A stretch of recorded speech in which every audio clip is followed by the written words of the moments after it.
ಜನ್ಮವನ್ನು ತಾಳಿ ಸಾರ್ಥಕ ಬದುಕನ್ನು ನಿರ್ವಹಿಸಿ ನಮ್ಮಿಂದ ಕಣ್ಮರೆಯಾದಂತಹ ಪ್ರೇಮ್ ಕುಮಾರ್ ಅವರ ಕುರಿತಾಗಿ ನುಡಿ ನಮನದ ನನ್ನ ಮಾತುಗಳು. ಪ್ರೇಮ್ ಕುಮಾರ್ ಅವರು ಏನು, ಹೇಗೆ, ಅವರ ವ್ಯಕ್ತಿತ್ವ ಏನು ಎಲ್ಲರಿಗೂ ಗೊತ್ತಿದೆ. ಯಾರು ಕೂಡ ಪ್ರೇಮ್ ಕುಮಾರ್ ಅವರ ಅಪರಿಚಿತರು ಇಲ್ಲಿ ಉಪಸ್ಥಿತರಿಲ್ಲ, ಎಲ್ಲರಿಗೂ ಕೂಡ ತಿಳಿದಿದೆ. ಪ್ರಾಸ್ತಾವಿಕ ಮಾತುಗಳಿಂದ ಹಿಡಿದು ಪ್ರತಿಯೊಬ್ಬರು ಕೂಡ ಪ್ರೇಮ್ ಕುಮಾರ್ ಅವರ ವ್ಯಕ್ತಿತ್ವದ ಬಗ್ಗೆ ನಮಗೆ ತಿಳಿಸಿಕೊಟ್ಟಿದ್ದಾರೆ. ಅವರ ಆದರ್ಶ ವ್ಯಕ್ತಿತ್ವದ ಎಲ್ಲ ಮೆಲುಕನ್ನು ಹಾಕಿದ್ದಾರೆ. ಶಿಷ್ಪಾಲ್ ಜೈನ್ ಅವರು ಹೇಳಿದರು ಮಾತು, ಹುಟ್ಟಿದಾಗ ಉಸಿರು ಇರುತ್ತೆ, ಹೆಸರು ಇರಲ್ಲ. ಆದರೆ ಈ ಭೂಮಿಯಿಂದ ನಾವು ಹೋಗ್ತಾ ಇರಬೇಕಾದ್ರೆ ಉಸಿರು ಇರುವುದಿಲ್ಲ, ಹೆಸರು ಇರುತ್ತೆ ಅಂತ ಹೇಳಿ ಅಪೂರ್ವದ ಆ ಶ್ರೇಷ್ಠವಾದ ಆತ್ಮನನ್ನ ಹೊತ್ತಿದ ಜಡವಸ್ತು ಮಾತ್ರ ಹೋಗಿದೆ. ಇದನ್ನು ನಾವು ತಿಳ್ಕೊಳ್ಬೇಕು. ಆತ್ಮನ ಅನುಭವದ ಕಲೆ ನಮಗೆ ಯಾವಾಗ ಪ್ರಾಪ್ತಿ ಆಗ್ತದೆ ಆಗ ನಮಗೆ ಅರ್ಥ ಆಗ್ತದೆ. ಪ್ರೇಮ್ ಕುಮಾರ್ ಅವರ ಆತ್ಮನಿಗೆ ಯಾವತ್ತು ಮರಣ ಇಲ್ಲ. ಅವರ ಆತ್ಮ ಎಷ್ಟು ಶ್ರೇಷ್ಠ ಇತ್ತು ಅಂತ ಹೇಳಿದ್ರೆ 65 ವರ್ಷದಲ್ಲಿ ಅವರು ಬಾಳಿ ಬದುಕಿದ ರೀತಿ ನಮಗೆಲ್ಲರಿಗೂ ಕೂಡ ಅದು ಮಾದರಿ ಬಂಧುಗಳೇ.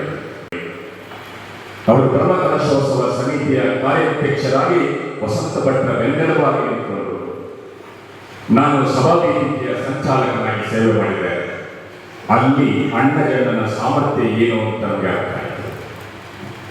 ಯಾವ ಒಂದು ಕ್ಲಿಷ್ಟಕರವಾದಂತಹ ಸಂದರ್ಭದಲ್ಲಿ ಕೂಡ ಏನು ಧ್ವನಿಯಲ್ಲಿ ಮಾತನಾಡುವಂತಹ ವ್ಯಕ್ತಿ ಅವರಲ್ಲ.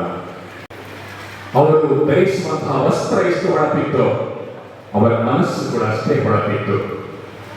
ಆದರೆ ಜೈನ ಧರ್ಮದ ಕರ್ಮ ಸಿದ್ಧಾಂತದ ಪ್ರಕಾರ ಪೂರ್ವಜನ್ಮದಲ್ಲಿ ಮಾಡಿದಂತಹ ಪಾಪ ಮತ್ತು ಪುಣ್ಯಗಳಿಗೆ ಅನುಸಾರವಾಗಿ ದೇಹ ಈ ಭೂತಕಾಲ ಎನ್ನುವಂತಹ ಶರೀರವನ್ನ ಬಿಟ್ಟು ಹೋಗಬೇಕಾದ್ರೆ ಬೇರೆ ರೀತಿಯ ಸಮಸ್ಯೆಗಳನ್ನು ತಂದುಕೊಡುತ್ತದೆ, ಕಾಯಿಲೆಗಳನ್ನು ತಂದುಕೊಡುತ್ತದೆ, ಅಪಘಾತಗಳನ್ನು ತಂದುಕೊಡುತ್ತದೆ, ವೇದನೆಗಳನ್ನು ತಂದುಕೊಡುತ್ತದೆ.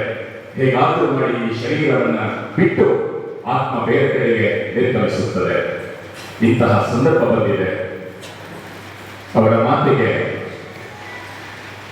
ಪುತ್ರ ವಿಯೋಗವನ್ನು ಸಹಿಸುವಂತಹ ಶಕ್ತಿ ದಿನೇಶ್ವರನ್ನು ಕರುಣಿಸಬೇಕು. ತನ್ನ ಮಗನ ಜೀವಿತ ಅವಧಿಯಲ್ಲಿ ಮಾಡಿದಂತಹ ಸತ್ಕಾರ್ಯಗಳು, ಧರ್ಮ ಕಾರ್ಯಗಳು ಇಡೀ ಜೈನ ಧರ್ಮಕ್ಕೆ, ಇಡೀ ಮನುಕುಲಕ್ಕೆ ಅದು ಯಾವ ಕಾಲಕ್ಕೆ ಕೂಡ ಮಾದರಿ. ಹೆಮ್ಮೆಯ ಪುತ್ರರನ್ನು ತಾವು ಪಡೆದಿದ್ದೀರಿ. ಕರ್ಮಬಂಧದಿಂದಾಗಿ ಅವರು ನಮ್ಮನ್ನ ಅಗಲಿದ್ದಾರೆ. ಅಂತಹ ಹೆಮ್ಮೆಯ ಪುತ್ರರನ್ನು ಪಡೆದಂತಹ ತಾವುಗಳು ಸಾರ್ಥಕರು. ನಿಮ್ಮ ಬಂಧುಗಳು, ಮಕ್ಕಳು, ಕುಟುಂಬಸ್ಥರು ಎಲ್ಲರೂ ಕೂಡ ಸಾರ್ಥಕರು. ಅಂತಹ ಆತ್ಮ ಮತ್ತೊಮ್ಮೆ ಜೈನ ಧರ್ಮಕ್ಕೆ ದೊಡ್ಡ ದಾರಿದೀಪವಾಗಿ ಮೂಡಿ ಬರಲಿ ಎನ್ನುವಂತಹ ಆಶಯವನ್ನು ವ್ಯಕ್ತಪಡಿಸಿಕೊಂಡು ಪ್ರೇಮ್ ಕುಮಾರ್ ಎನ್ನುವಂತಹ ಹೆಸರಿನ ಆತ್ಮಕ್ಕೆ ದಿನೇಶ್ವರನು ಚಿರ ಶಾಂತಿಯನ್ನು ಒದಗಿಸಲಿ. ಅವರು ಹಾಕಿಕೊಟ್ಟಂತಹ ಧಾರ್ಮಿಕ, ಸಾಮಾಜಿಕ ಅಡಿಪಾಯ, ಅವರ ಆದರ್ಶ ವ್ಯಕ್ತಿತ್ವ, ಅವರ ಚಿಂತನೆಗಳು, ಅವರ ಮಾರ್ಗದರ್ಶನದ ನುಡಿಗಳು ನಮಗೆಲ್ಲರಿಗೆ ಯಾವುದೇ ಕಾಲದಲ್ಲಿ ಕೂಡ ದಾರಿದೀಪವಾಗಲಿ ಎನ್ನುವಂತಹ ಪ್ರಾರ್ಥನೆಯ ಮೂಲಕ ಅವರ ಆತ್ಮನಿಗೆ ಚಿರ ಶಾಂತಿಯನ್ನು ಕೋರಿ ಶ್ರದ್ಧೆಯ, ಅತ್ಯಂತ ಭಕ್ತಿಯ, ಅತ್ಯಂತ ಗೌರವದ ನುಡಿ ನಮನಗಳನ್ನು ಅರ್ಪಿಸಲಿಕ್ಕೆ ಸಂತೋಷ ಪಡ್ತೇನೆ. ಎಲ್ಲರೂ ಕೂಡ 5 ಬಾರಿ ಪಂಚ ನಮಸ್ಕಾರವನ್ನು ಪಠಿಸಬೇಕು ಅಂತ ನಿಮ್ಮಲ್ಲಿ ಸವಿನಯ ಪ್ರಾರ್ಥನೆ.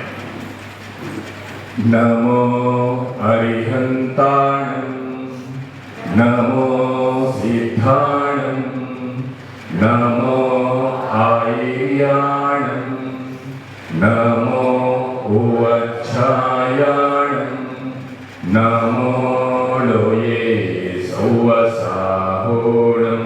ನಮೋ ಹರಿಹಂತಾಣಂ, ನಮೋ ಸಿದ್ಧಾಣಂ, ನಮೋ ಆಯಿರ್ಯಾಣಂ, ನಮೋ